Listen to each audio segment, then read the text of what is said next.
everyone, it's the video number 4 of How Passion Works series.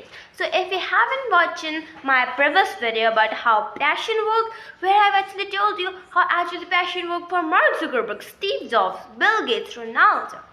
If you haven't watched that video, you can watch it. And even if you want so that the passion can work for you, passion also works for you.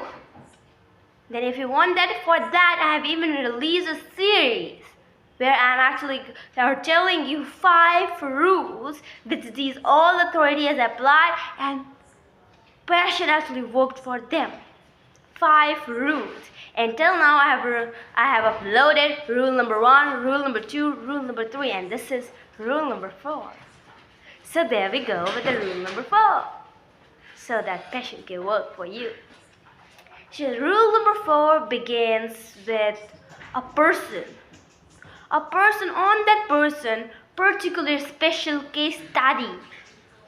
Case study in the leadership world has done, and he is regarded as the universal great leader. Universal great leader.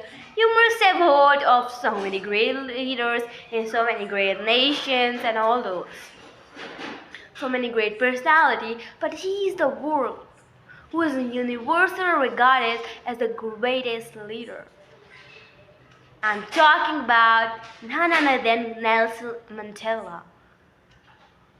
And once he was asked that how you learned to be such a great leader, then he responded that he would go with his father. He would go with his father to tribal meetings to meet other elders. And he said that he remembered just 2 things which his father did. First, they all sat in a circle. And second, his father was the last to speak. I know many of you understood so that first one, they sit in circle position and all. They are talking. Obviously, that's why. But why his father is last to speak? You know? Let me just tell you why. Guys, in your whole entire life, you will be told so that, hey, wake up. You have to listen to others. You have to listen, then speak. But people apply in a rounded way. I see in the week and I see in the boardrooms of the week, what is happening? Leaders there. He's a decent leader and he's saying so that he's a great leader. He's doing that. Going, saying, this is the problem, this is the solution, this is my opinion, this is all the things.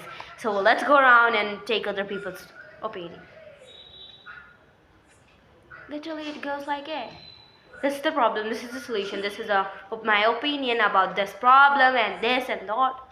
Even his opinion, he thinks so that the solution is not actually the solution. He thinks of his opinions as his solution.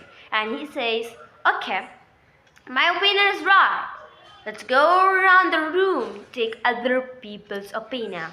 And he's telling that his opinion is right.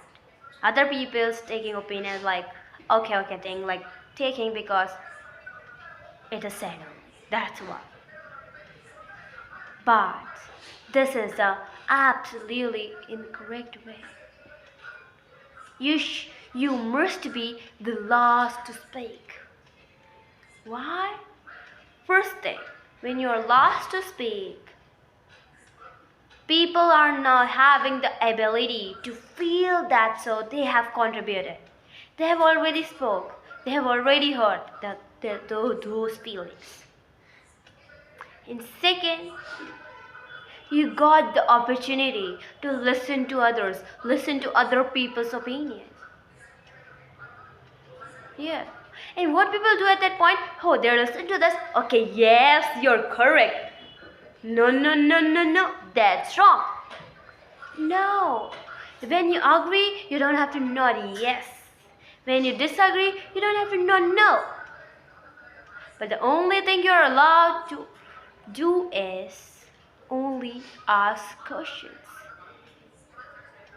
Neither to do any kind of expression, new expression. No. Sometimes you're okay allowed to just smile and all those things. Not giving unnecessary expression also. Only allowed what you're allowed to do is asking questions. You have to understand that why he's saying this, what's the reason behind, why he's saying that practice. You should know. You're allowed to say. Ask questions.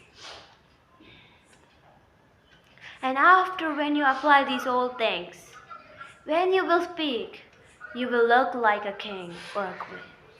Why? Because at that point, you have actually heard of everything. You know the reason behind.